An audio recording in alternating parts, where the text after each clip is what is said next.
하나님의 행복의 소리 라운큐티 시안입니다.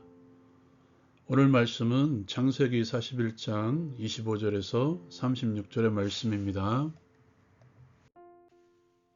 요셉은 바로의 꿈이 다가올 위기에 대한 내용을 설명하고 하나님이 주신 지혜로 그 대비책을 제시합니다. 요셉은 바로에게 꿈에 대해서 설명하기를 시작합니다. 바로의 꿈은 하나라. 하나님이 그가 하실 일을 바로에게 보이심이니이다. 7 좋은 암소와 좋은 이삭은 7회요. 그 위에 올라온 흉한 7소와 빈 7이삭도 7회 흉년이니 온 애굽 땅에 7회의 큰 풍년이 있겠고 후에 7회 흉년이 들므로 애굽 땅에 있던 풍년을 다 잊어버리게 되고 이 땅이 그 기근으로 망하리니 후에 든 그 흉년이 너무 심함으로 이전 풍년을 이 땅에서 기억하지 못하게 되리이다. 바로께서 꿈을 2번 겹쳐 꾸신 것은 하나님이 이 일을 정하셨습니다. 하나님이 속히 행하실 것입니다. 요셉은 그 대비책까지도 바로에게 말합니다. 이제 바로께서는 명철하고 지혜 있는 사람을 택하여 애굽을 다스리게 하시고 나라 안에 감독관을 두어 그 7회 풍년에 애굽 땅의 5분의 1을 거두되 장차올 풍년의 모든 곡물을 거두고 그 곡물을 바로의 손에 들여 양식을 위하여 각 성읍에 쌓아두게 하소서. 그 곡물을 이 땅에 저장하여 애굽 땅에 임할 7회 흉년에 대비하시면 땅이 이 흉년으로 말미암아 망하지 아니하리이다.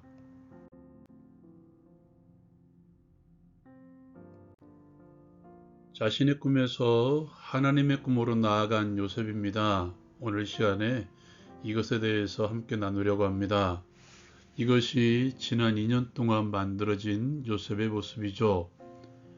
제 개인적인 생각으로는 애굽으로 끌려온 지난 11년의 시간보다는 지난 2년 동안의 삶이 더 암흑 같은 시간이었을 것이며 더 힘든 나날이었다고 생각합니다. 그리고 자신에 대해서 더 내려놓는 시간, 자신을 죽음에까지 내려놓는 시간이 아니었을까 하는 생각이 듭니다. 만 2년 전에 그에게는 소망이 있었을 것입니다. 물론 그도 하나님의 존재, 하나님에 대한 믿음은 있었습니다.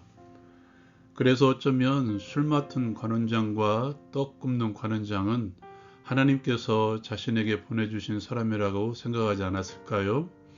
다시 말해서 그들이 하나님께서 주신 기도 응답이라고 생각했을 것이며 그리고 자신은 하나님의 은혜로 가나안 땅으로 돌아갈 것이라고 기뻐했을 수도 있었을 것입니다.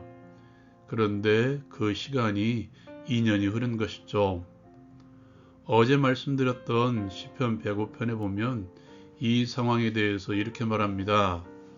그의 발은 착고에 차고 그의 몸은 쇠사슬에 매였으니 여기서 말하는 그의 몸의 의미는 생명, 영혼을 뜻하는 단어입니다.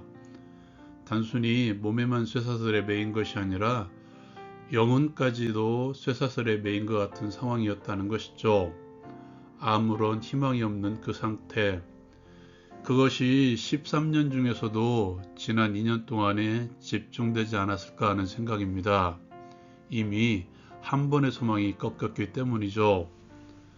저에게도 자녀의 일로 인해서 이러한 시기를 한번 겪었습니다. 그때를 생각해보면 그저 하나님을 원망했던 기억밖에 나지 않았죠.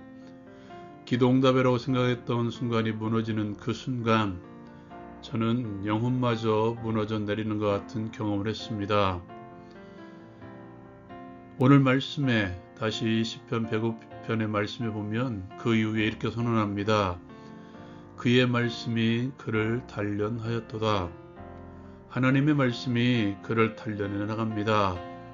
그 기간 동안 그는 하나님의 말씀으로 덧입혀지죠. 다시 말해서 하나님의 진정한 뜻을 깨닫게 되었다는 것이죠. 자신의 꿈, 즉 가나안 땅으로 돌아가고자 하는 자신의 꿈을 넘어 하나님의 꿈을 꾸게 된 것이 아닐까요? 우리의 영혼이 쇠사슬에 매인 것 같은 모든 시간들, 하나님의 말씀이 우리를 단련하는 시간입니다. 하나님의 마음을 알아가라고 주시는 시간일지도 모르겠습니다. 다시 말해서 우리 자신의 꿈을 하나님의 꿈으로 바꾸어가는 시간이라는 것이죠. 하나님께서 보시기에 모든 것을 내려놓을 때까지 계속 단련하는 시간이라는 것이죠. 우연인지도 모르겠지만 그렇게 기도응답이라고 생각했던 것이 무너지고 난 이후에 하나님께서는 만 2년 만에 저의 기도를 들어주셨습니다. 지금도 물론 힘들고 어렵지만 그 일로 인해서 저는 그래도 감사합니다. 그리고 지금도 기도하며 내려놓으려고 힘을 다하고 있습니다. 매 순간이 그런 시간인 것 같습니다. 요즘에 다시 하나님께서 사인을 주신 것 같습니다. 단련해 나가실 손바닥만한 구름을 계속해서 보여주고 있습니다. 오늘 말씀에 요셉이 바로의 꿈을 해석해 주는 것을 보십시오. 술 맡은 관원장과 떡 굽는 관원장의 꿈을 해석해 줄 때와 조금 다르지 않습니까?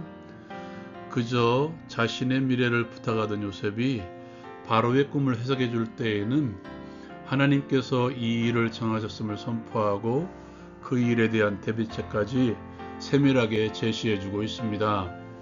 그것이 하나님의 말씀에 단련한 결과이죠. 주의 말씀으로 인한 하나님의 지혜를 얻은 요셉의 모습입니다. 그 지혜로 자신의 안위를 구한 것이 아니라 나라의 안위를 위한 지혜를, 그리고 나라를 위한 안위를 걱정해주고 있다는 것이죠. 결국 우리가 다시 서야 될 자리는 하나님의 말씀이 내 영혼을 단련해 나가는 그 자리입니다. 그 말씀이 나에게 직접적으로 세밀한 길을 제시해 주지는 않을 것입니다. 그러나 그 말씀이 내 속사람에 쌓일 때 내 지혜는 물러날 것이며 그 자리에 하나님의 지혜로 충만해질 것입니다. 지금 요셉의 상태가 그것이고 우리가 이르러야 될 자리입니다. 그 지혜는 하나님의 뜻을 보게 합니다. 그 지혜는 하나님께서 하실 일을 보게 합니다.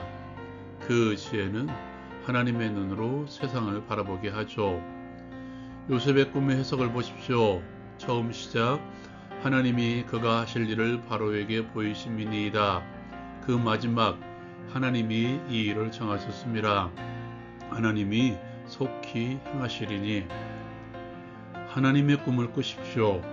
그러면 하나님의 지혜로 속사람이 충만해질 것입니다. 그리고 그 지혜로 세상을 바라보며 판단하고 행동할 수 있을 것입니다. 적용을 위해 함께 기도합니다. 힘들고 지칠지라도 말씀이 단련하는 시간을 놓치지 않게 하옵소서. 항상 주의 말씀이 단련하는 자리에 서게 하시고 주의 말씀이 주는 하나님의 지혜로 속사람을 충만하게 채우게 하옵소서.